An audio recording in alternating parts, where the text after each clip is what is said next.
Hi there, welcome to Debutify. In this quick video, I'll walk you through setting up the Cart Savings Widget, a great way to show your customers how much they're saving on their purchase, encouraging them to complete checkout. All right, let's dive in. Accessing the widget.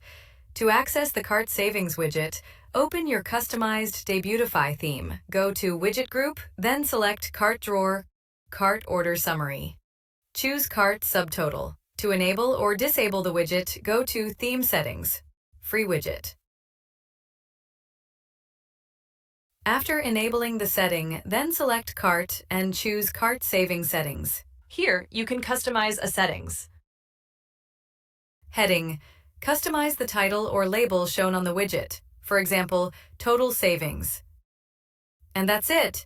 You've successfully set up the Cart Savings widget, helping your customers clearly see how much they're saving, and encouraging more conversions. Thanks for watching, and happy customizing with the Debutify theme.